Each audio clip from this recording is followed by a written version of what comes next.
بسم اللہ الرحمن الرحیم اللہم صلی علی محمد وآل محمد وعجل فرج آل محمد۔ سادات مومنین، آج ہماری گفتگو اولاد نرینہ کے بارے میں ہے۔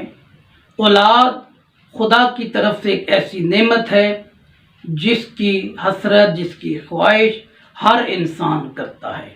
اب بعض وہ لوگ جن کی اولاد نہیں ہوتی، وہ اولاد کو حاصل کرنے کے لیے ہر طرح کا کام ہر طرف جاتے ہیں۔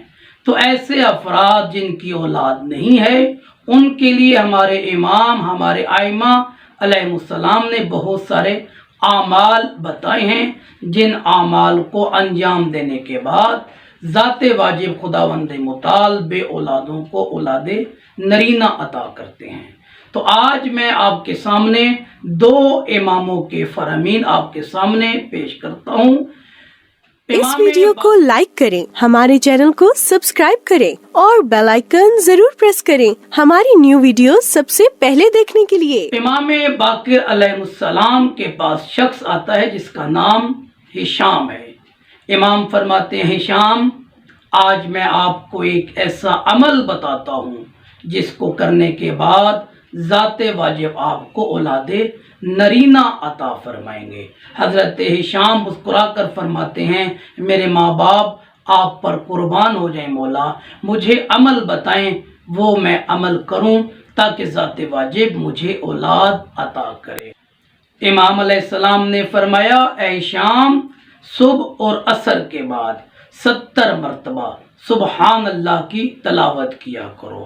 سبحان اللہ کے بعد 10 مرتبہ استغفر اللہ کی تلاوت کیا کرو، اور پھر دوبارہ سبحان اللہ کی تلاوت کیا کرو۔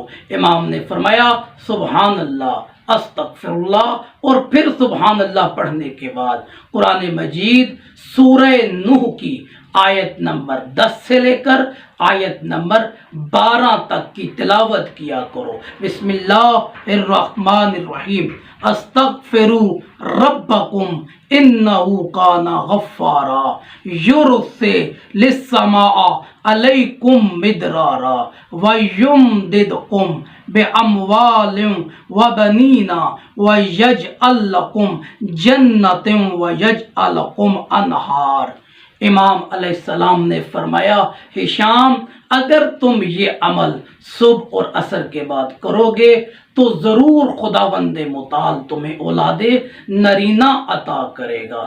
حضرت ہشام فرماتے ہیں، میں نے یہ عمل کیا، 1 سال کے بعد اللہ نے مجھے اولاد نرینہ عطا کی۔